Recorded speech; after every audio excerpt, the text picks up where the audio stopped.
முருங்கைக்கீரை வச்சுட்டு idli, dosa, white ரைஸ்க்குலாம் suit ஆகுற மாதிரி ஒரு பொடி செய்யலாங்களா? ஒர்க்கிங் உமனா இருக்கட்டும், பேச்சுலரா இருக்கிறவங்க எல்லாருமே வந்து இந்த இந்த பவுடர் செஞ்சு வச்சுட்டீங்க அப்படின்னா ரொம்ப யூஸ்ஃபுல்லா இருக்குங்க. ஸோ ஃபஸ்ட்டு வந்துட்டு இதில வந்து நெறைய ஹெல்த் பெனிஃபிட்ஸ் இருக்குது. விட்டமின்ஸ், கால்சியம், இம்யூனிட்டி பூஸ்ட் பண்ணும், போன் ஹெல்த்துக்கு, குழந்தைங்களுக்கெல்லாம் நல்லா கொடுக்கும்போது ரொம்பவுமே இம்யூனிட்டி வந்து இம்ப்ரூவ் ஆகுங்க. நீங்கள் எல்டர் பீப்புளுக்கும் கொடுக்கலாம்.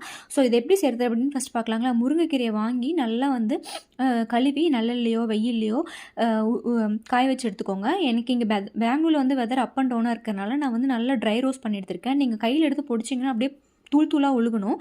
ஸோ இந்த அளவுக்கு நல்லா வந்து வறுத்து எடுத்ததுக்கப்புறமா வந்துட்டு இதை வந்து பவுட்ரு செய்கிறதுக்கு என்னென்ன பொருள் தேவை அப்படிங்கிறத நம்ம வந்து எடுத்து வச்சுக்கலாங்க. ஃபஸ்ட்டு வந்துட்டு 1 டீஸ்பூன் வந்து சீரகம், 1 டீஸ்பூன் மிளகு, 5லேருந்து 6 வரமிளகா, 3 டேபிள் ஸ்பூன் வந்து கடலைப்பருப்பு, 2 டேபிள் ஸ்பூன் உளுந்து பருப்பு. இதை நல்லா ட்ரை ரோஸ்ட் பண்ணிவிட்டு எடுத்து வச்சுக்கோங்க. கடலைப்பருப்பு, உளுந்து, சீரகம் இதெல்லாமே கருகிடக்கூடாது.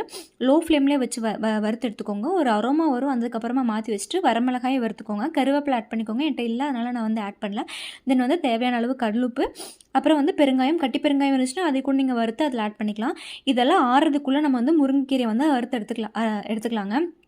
நல்லா அரைச்சாச்சு. இது கூட வந்துட்டு இப்போ நம்ம வறுத்து வச்சுருக்க பொருளையும் ஆட் பண்ணிவிட்டு நல்லா ஃபைன் பேஸ்ட்டாக அரைச்சி எடுத்துகிட்டு ஃபைன் பவுடராக அரைச்சி எடுத்துக்கோங்க. இப்போ வந்து ஒரு அகலமான தட்டத்தில் போட்டு ஆற வச்சுருங்க. ஆற வச்சதுக்கப்புறமா ஒரு ஏர்டைட் பாக்ஸில் ஸ்டோர் பண்ணிவிட்டு இட்லி, தோசை இதில் அப்புறம் வந்துட்டு ஒயிட் ரைஸ்க்கெலாம் சுட சுட போட்டு நெய் நல்லெண்ணெய் ஊற்றி செஞ்சு சாப்பிட்டு பாருங்கள். செம்ம சூப்பராக இருக்குங்க.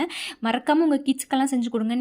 நீங்கள் வந்து ஃப்ரிட்ஜில் ஸ்டோர் பண்ணி வச்சிட்டிங்கன்னா அப் டு 3 months வரைக்குமே யூஸ் பண்ணலாங்க. வீடியோ பிடிச்சிருந்துச்சுன்னா மறக்காமல் சேவ் பண்ணி வச்சுட்டு நீங்களும் ட்ரை பண்ணி பாருங்கள். ரொம்ப ஹெல்த்தியான ரெசிபி இது. ஸோ மறக்காமல் வந்து நம்மளோட பேஜ் வந்து சப்ஸ்கிரைப் பண்ணுங்கள். உங்கள் ஃப்ரெண்ட்ஸ் அண்ட் ஃபேமிலிக்கு ஷேர் பண்ணுங்கள்.